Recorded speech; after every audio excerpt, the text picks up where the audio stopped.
Hi, and welcome to Stony Brook University. My name is Rachel, and I'm one of the admissions counselors here at the university. So today I just wanted to briefly walk you through how to locate our application online and then briefly go over applying when and if you decide to do so. So as you can see here on my screen, this is our application, or this is access to our application through our undergraduate admissions website. So this is our main undergraduate admissions webpage. So you can Google this. This is probably the easiest way to find this website. And then you're going to hit apply when you get here. So we'll click apply.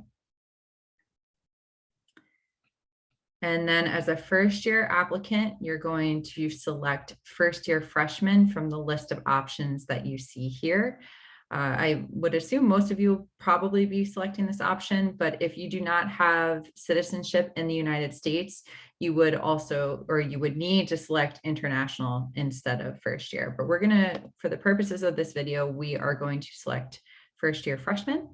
So this will land you on this page here, and it's really great. So we actually just revamped this year, and it's very straightforward in terms of what to expect throughout the process and what you'll need to do. As you can see, it's outlined step 1, step 2, step 3, etc. And then there's a lot of really helpful information in terms of, which application to choose, if you would be required to submit any supplements. So I'll briefly go over that. So the first step, we're on the common application, the SUNY application, and the coalition application. So whatever you prefer, we don't have a preference. Typically, as a first year applicant, especially coming from out of state in a state like Virginia, I always recommend the common application just because there's so many universities and colleges on this. So you can kind of complete all the applications that you plan on doing all in one place. So it's just easier for you. And it also gives us all of the information that we need in order to make a final decision on your application. Whereas the SUNY application is, as a example, is one where I typically recommend to either in-state students who are applying to multiple SUNYs or to our transfer students, because it doesn't require as much information that we typically prefer to get from a freshman. So that's the recommendation. Our application fee is $50. If you would like to apply for an application fee waiver when completing the common application, you would just need to go to the Common App website and complete the application fee waiver from there. Unfortunately, we don't have an application fee waiver that we offer directly from the university. So the next step would be just figuring out what you'll need to have ready after you submit your application. So this includes high school transcripts, standardized test scores, which are actually optional through spring 2023 right now, and then a teacher counselor recommendation. So we just need one letter for that, and then your personal statement, so your essay. The third part of this is if you have any interest in applying to our honors programs. I'm not going to go into detail as far as what the differences are within them here, but if you are interested in just taking a look at them, seeing if that's something you'd want to do, I highly recommend going onto our website, as you see here, and opening up each of these areas and finding out more information. And then additional requirements. So this is included for or required from international students. If you were ever homeschooled, we'll need that material. Or if you're applying to our music program, our creative writing, our nursing, or our social work programs. So that is for reference there. And then there's also some information about some of our restricted majors. So these are majors that have additional requirements that you'll either need to submit, or you'll need to have completed specific classes in order to apply for them. So just making sure that you are looking at all of those things to make sure you don't need to submit any additional materials along with your application. And then once you apply, our deadline is January 15th. So we don't have early action or early decision. So as long as you get it in before then, the earlier the better is what I always say. But January 15th is the hard deadline for us as a freshman applicant.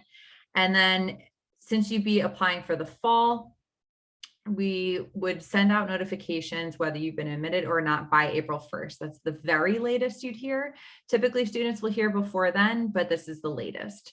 You will also gain access to your Stony Brook applicant portal. So this will give you more information on where your application currently stands in the process, and if we're missing any of those materials that are required for you to apply. So moving over to, I guess we'll just pretend that we are selecting the Common App. So we would hit this button and it'll take you to Common App. And if you haven't already created a profile, you'll need to do so. So I already started my application to Stony Brook. So I'm going to click on that.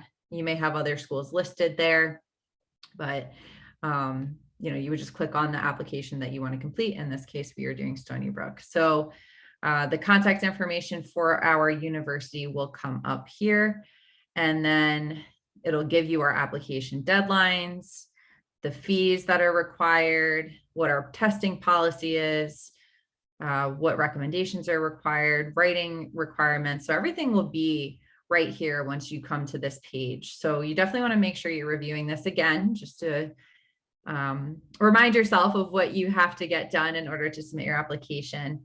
And then you're going to look on the left-hand side where it says application, and you're going to want to go into questions. So this is where you're completing all of the questions that are required in order to submit your application. So that includes what your student status is, preferred start terms. Are you starting in the fall of 2022, for example?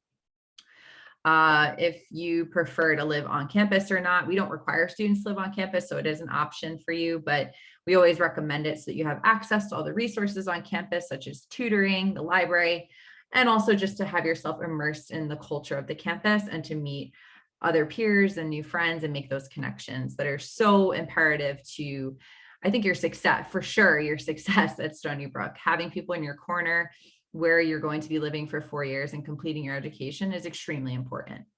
So you want to make sure you do have that, at least for 1 year, at least for one. So then you also complete, if you have veteran status, or you've been in active duty, or you're currently in active duty, if you wish to have your SAT or ACT scores considered. Again, this is optional right now. And then if you intend to pursue need-based financial aid.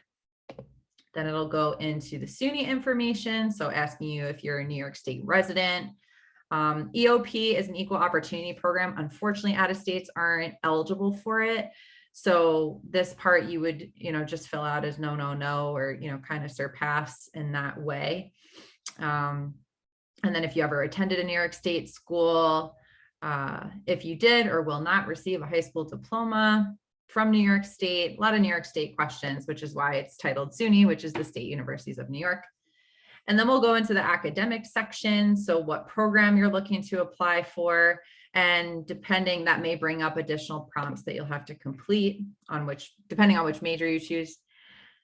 You can also list some of your activities that you've participated in high school.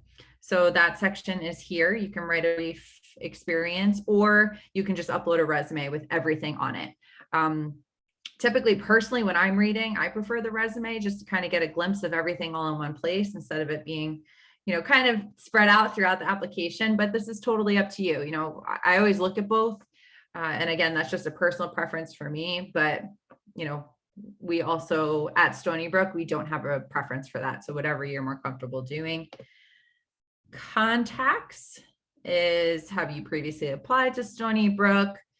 How'd you learn about Stony Brook? And then you can list, if you have more than one contact, you can list that. And then if you wish to be contacted through your mobile phone with communications from us. And then do you have any family or siblings that have attended Stony Brook?